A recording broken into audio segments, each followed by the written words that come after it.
Je viens devant ta face, accueille-moi dans ta présence. Je viens contempler la beauté de ton éclat. Usinifiche uso wako Bwana, wewe wengi wanamhitaji kupita vyote, basi nikaribie Mungu, ujaze moyo wangu. Amen. Je regardais avec mon cœur la beauté de mon sauveur, en qui tout n'est que splendeur. Je viens et j'ai voyé sur une toile les couleurs de nos espoirs qui brillaient comme des étoiles. Nous voulons connaître notre Créateur. Quand Pierre a vu que le Seigneur allait être crucifié, là Pierre, il a perdu espoir. Là Pierre, il voyait plus Christ. Il avait perdu la foi. Il avait perdu la connaissance. Il avait perdu la révélation. Pierre avait tout perdu. Parce qu'il n'avait pas encore compris la puissance de l'Esprit de Dieu qui agit dans un homme. Il n'avait pas encore compris que l'Esprit pouvait transformer et renouveler toutes choses dans son cœur. Mais Pierre a renié 3 fois le Seigneur. On est allé le voir. Ah, toi, tu étais avec Jésus. Je t'ai vu. Non, c'était pas moi. Oh, toi, tu connais Jésus-Christ. Tu parles comme lui. Ah non, c'était pas moi. Pierre a renié le Seigneur parce qu'il était dans le noir. Parce qu'il était aveuglé de la situation. Lui, pour lui, il voyait la situation d'une manière charnelle. Ah non, je veux pas me séparer de toi, Seigneur. Je veux pas me séparer de toi. Toi, tu as tout fait pour moi. Laisse-moi venir avec toi, je suis prêt à mourir pour toi. Mais spirituellement, Pierre n'avait pas compris l'œuvre de la croix. C'est pour cela qu'il a renié le Seigneur 3 fois. Mais par la suite, quand le Seigneur a ressuscité, quand le Seigneur est venu voir les apôtres, la Bible nous dit que Jésus a soufflé sur ses disciples. Il a dit que la paix soit avec vous, recevez le Saint-Esprit. Il a soufflé comme ça sur eux. Il a soufflé sur eux. Mais la Bible, dans l'évangile de Jean, dans Jean 20, nous dit pas que les apôtres étaient baptisés. Amen. Mais il nous dit que Jésus a soufflé sur eux, recevez le Saint-Esprit. Or là, la parole, il y a un mystère dans la parole. Je souffle sur vous, recevez le Saint-Esprit. À ceux à qui vous pardonnerez les péchés, ils vous seront pardonnés. À ceux à qui vous pardonnerez pas les péchés, ils ne leur seront pas pardonnés. Bien-aimés, quand Pierre était là, Jésus a soufflé sur eux. Quelques jours plus tard, la Bible nous dit, dans un chapitre suivant, dans Jean 21, que les disciples sont allés pêcher sur le lac de Tibériade. Toute la nuit, ils ont pêché, ils n'ont trouvé aucun poisson. Toute la nuit.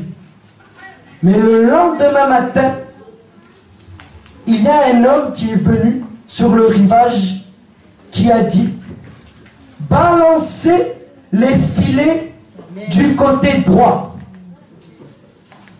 Les disciples ont écouté, ils ont balancé les filets, ils ont vu que les filets commençaient à se remplir.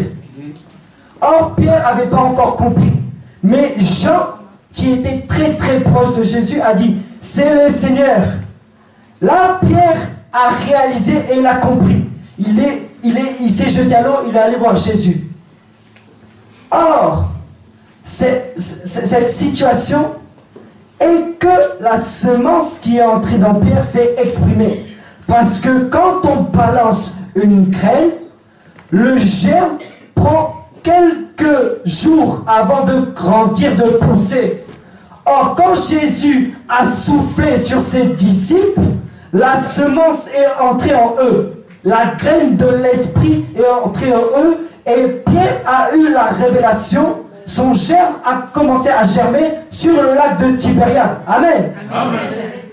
C'est là où l'esprit a commencé à se déclencher en lui.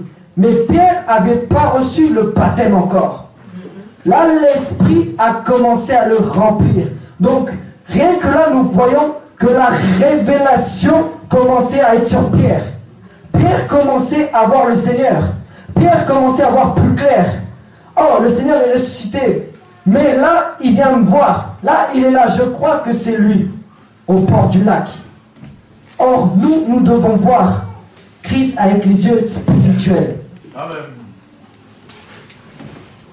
Quelques jours après, à la Pentecôte, dans Actes des Apôtres, la Bible nous dit que le Saint-Esprit, la puissance du Saint-Esprit, il y a eu un vent, il y a eu un bruit, des flammes sont descendues sur la tête des apôtres et ils ont été baptisés du Saint-Esprit. Ils ont été baptisés du Saint-Esprit. C'est l'Esprit qui est descendu du ciel, qui est venu sur les apôtres, qui s'est déployé en eux. Le même Simon-Pierre, qui avait renié le Seigneur 3 fois auparavant, est sorti dehors et a prêché l'évangile. Le même Simon-Pierre qui a renié le Seigneur s'est fait remplir et a fait grandir par la croissance spirituelle, par la foi, la semence incorruptible en lui. Et quand la plante a grandi, elle s'est déployée. Et quand il s'est mis à prêcher, là la semence a été semée.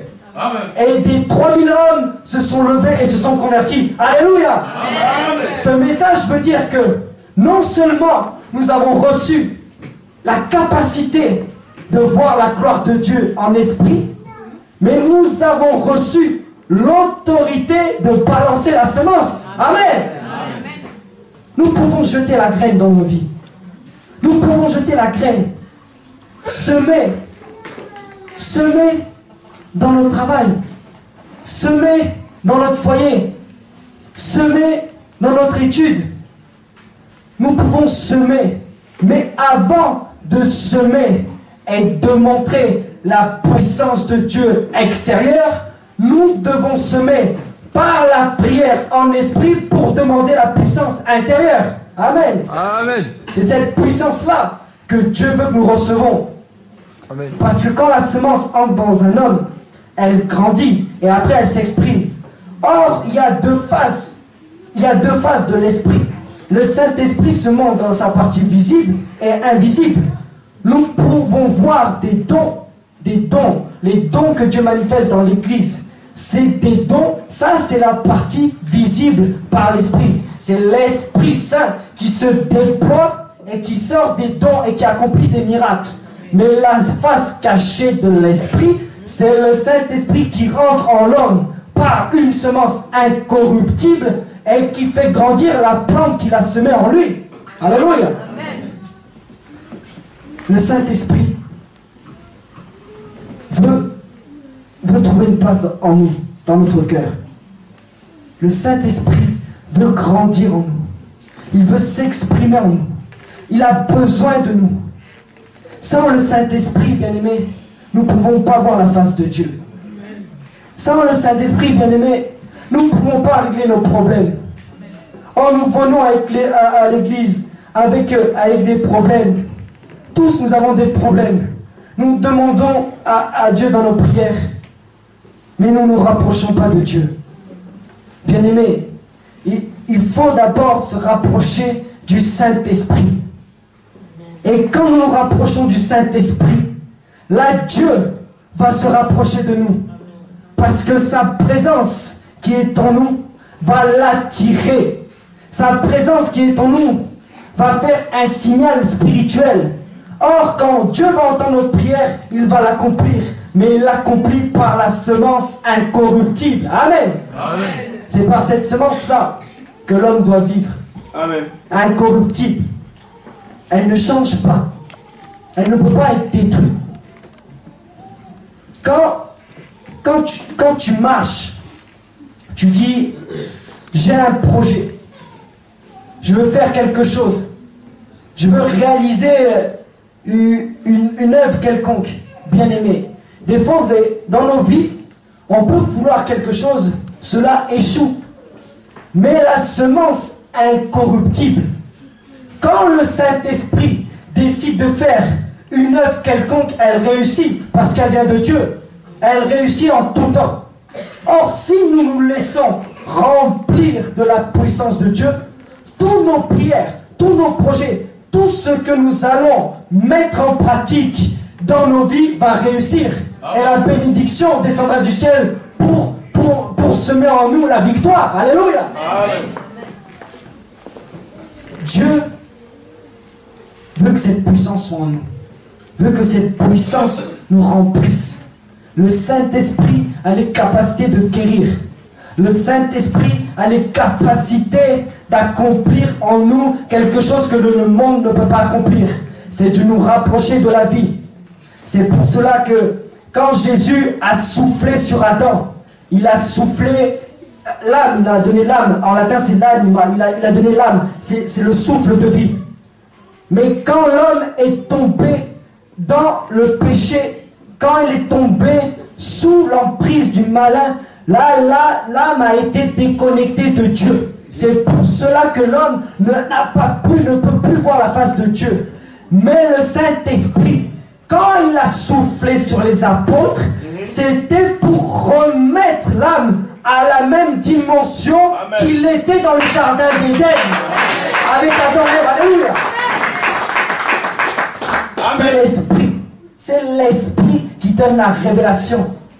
Bien-aimé, c'est l'Esprit de Dieu qui fait toutes choses. Mais voyons grand. Voyons Dieu plus loin. Voyons l'Esprit plus loin. L'Esprit n'a pas de limite. L'Esprit peut aller au-delà du miracle. Amen. Ce que l'homme peut croire, ce que l'homme peut voir, ce que l'homme ne peut pas croire, ce que l'homme peut pas voir. Le Saint-Esprit peut le réaliser en tout temps. Mais il faut seulement croire en la puissance de la semence incorruptible. Il faut seulement croire que l'Esprit de Dieu peut venir en nous, s'installer et tous les jours de notre vie nous guider. Parce que l'Esprit que Dieu nous a envoyé est un esprit éternel. Lui ne passe pas. Or, la Bible dit que le ciel et la terre passeront, mais sa parole ne passera jamais. Amen. Or, quand la parole s'est déployée, au commencement, Dieu créa les cieux et la terre. Amen. Amen. Dieu créa les cieux et la terre. La terre était informe et vide. Il y avait des ténèbres. Mais la Bible dit que l'Esprit de Dieu planait au-dessus des eaux. La parole a dit que la lumière soit, et la lumière fut. La parole a prononcé, a proclamé. La parole a semé la graine.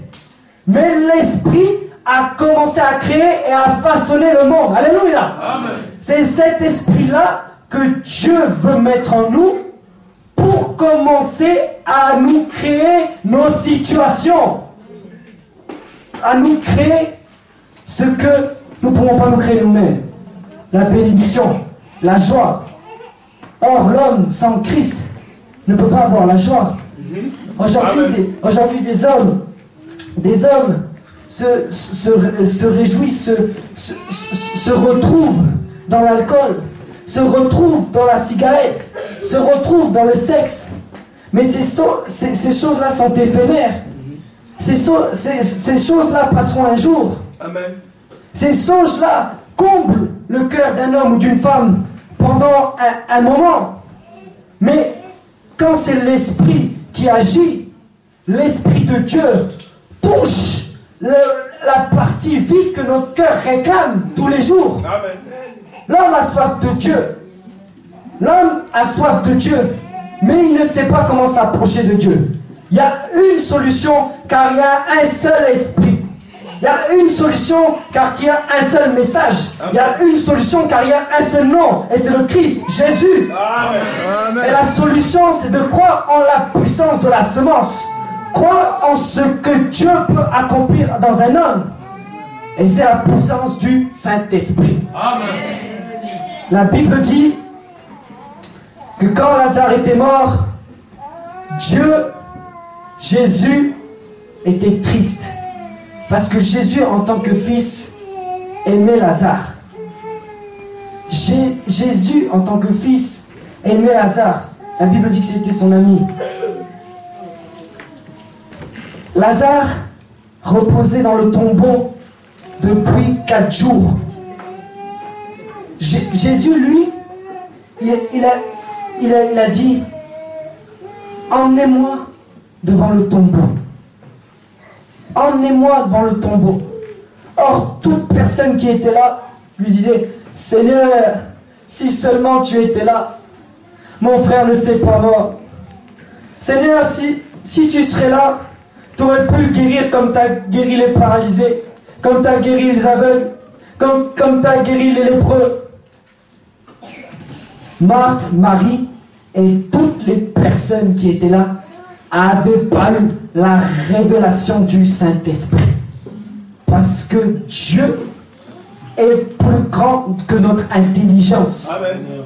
Dieu pense au-dessus de notre pensée et nos pensées ne sont pas les pensées de Dieu.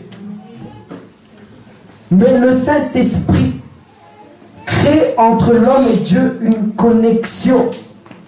C'est-à-dire que c'est l'identité du Christ Jésus qui descend en l'homme et qui va venir s'installer en nous, afin que notre identité dans nos vies soit l'identité du Christ Jésus. Amen. Et que quand les hommes nous voient, ils voient Christ Jésus. Quand nous parlons, il faut que nous voyons Christ Jésus. Quand nous travaillons, il faut que nous voyons Christ Jésus. Mais si nous voyons Christ Jésus, là nous sommes vraiment ses disciples. Amen. Amen. Lazare était dans le tombeau 4 jours. Christ est allé. Christ a dit, ôtez la pierre qui est devant. Amen. Ôtez la pierre. Jésus a prié pour demander au Père et confirmer que le Père détient toute autorité. Christ lui-même s'était dépouillé de sa gloire. Christ lui-même, en tant que fils, Jésus est venu sur la terre. Il était comme toi et moi. Il a attendu longtemps, 30 années. Il a attendu longtemps dans sa vie avant de commencer son ministère. Pourtant, Jésus était le Fils de Dieu. Amen. Pourtant, Jésus était Dieu. Mais il a attendu, il a attendu. Or, quand l'Esprit est venu, quand Jean l'a baptisé d'eau, l'Esprit est descendu sur la forme d'une colombe. Et le Père a dit, voici mon Fils bien-aimé dans lequel j'ai toute mon affection, où je trouve toute ma joie. Jésus, en tant que Fils, a demandé l'autorité, a demandé que le Père accomplisse un miracle. Parce qu'il savait que seul le véritable de miracle qui guérit totalement vient de Dieu et des cieux. Amen. Amen. Quand il a prié, le Père qui est dans les cieux a semé la graine dans le tombeau de Lazare. Wow. Or Lazare, lui qui était mort depuis 4 jours, son corps commençait à se décomposer. Les cellules, l'organisme, les tissus musculaires commençaient à se détruire.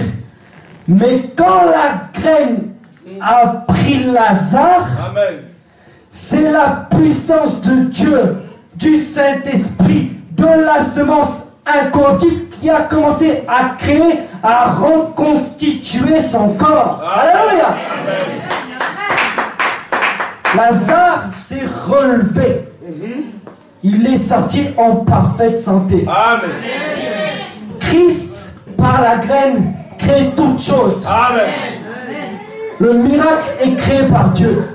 Tout est créé par Dieu. Mais il faut croire en la puissance du Saint-Esprit. Or, si tu as une mauvaise situation, sache que le Saint-Esprit peut la régler. Amen. Sache que le Saint-Esprit peut se lever. Amen. Sache que le Saint-Esprit peut venir prendre ton problème par la puissance et la présence de Dieu qui est en toi. Lazare est sorti. Christ a semé en lui tout simplement la bénédiction, la vie, la vie. Mais, bien aimé, Lazare était mort. Vous vous rendez compte de la puissance de Dieu. Lazare était mort. Il était mort. Mais à bien plus forte raison, nous qui sommes vivants, Dieu peut transformer nos vies. Alléluia. Amen. Dieu peut transformer nos vies. Amen. Il peut faire un changement. Un changement. Et c'est ce que Dieu veut. Faire un changement total dans l'âme d'une personne par son esprit. Parce que l'esprit qui vient arroser, animer l'âme, l'âme connectée au cœur, et c'est ce que le cœur dit au corps, que le corps fait. Amen. Or, si nous vivons par l'esprit qui anime notre âme et qui arrose notre cœur, là, notre corps va agir selon Christ. Notre façon de marcher, notre façon de parler, notre façon de nous comporter, notre façon de prier, notre façon de voir les choses vont être celles de Dieu, la parole. Alléluia. Jésus, bien-aimé, nous offre toutes choses. Mais il faut maintenant se rapprocher de la puissance de l'Esprit. Pourquoi je dis cela? Parce que j'ai remarqué beaucoup, même moi, j'ai eu des problèmes, j'en ai encore des fois. J'ai des problèmes. On a des situations, on veut régler une solution. Mais nous allons à l'église, nous nous rapprochons de Dieu, mais en réalité, nous ne nous rapprochons pas de Dieu. Parce que nous venons à Dieu, nous prions, nous demandons directement, nous disons à Dieu, Seigneur, règle mon problème, règle mon problème. Mais rapprochons-nous d'abord de lui. Dieu veut une intimité avec nous. Dieu veut vraiment sentir ta présence. Dieu veut une relation avec toi parce que le baptême du Saint-Esprit est plus qu'une expérience. Alléluia. Le Saint-Esprit est une personne.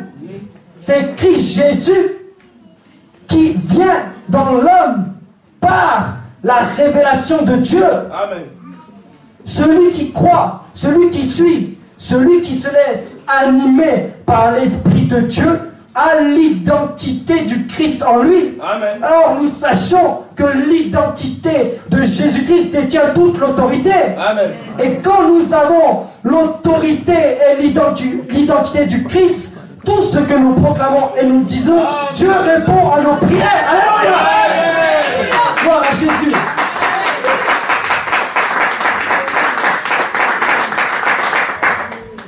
Dieu veut nous rapprocher de lui. Or, j'ai compris une chose en écrivant ce message. Dieu m'a parlé en écrivant ce message. J'ai compris que le Seigneur est triste. J'ai compris. Bien aimé, trop dans les églises, trop de fois, nous voulons nous rapprocher de Dieu, mais notre cœur n'est pas tourné vers Dieu. Trop de fois, nous voulons aller, nous voulons entrer dans la présence de Dieu, mais notre cœur n'est pas prêt à recevoir cette présence. Parce que nos yeux spirituels ne sont pas fixés sur Dieu. Parce que nous pensons pas assez à Dieu. Or, nous voyons que la bénédiction, mais nous ne voyons pas le sacrifice de la croix. Aujourd'hui, dans beaucoup d'églises, dans le monde entier, l'évangile est sorti. La démonstration des miracles est là. Les dons que Dieu a donnés est là. Mais le Saint-Esprit, en sa révélation, n'est plus là. Le Saint-Esprit en l'homme n'est plus là. Pourquoi? Parce que ça ne veut pas dire qu'il y a une guérison. Ça, c'est par le don. Quand Dieu donne un don, il donne son don, il l'a donné. Dieu peut faire toutes choses, mais s'il donne un don, ce n'est pas pour reprendre. Amen. Mais il y a une guérison, il y a une prophétie à quelque chose.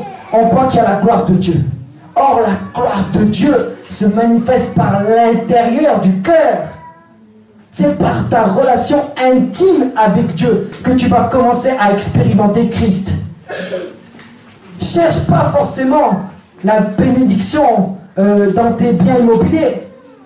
Cherche pas forcément la bénédiction tout de suite dans l'argent.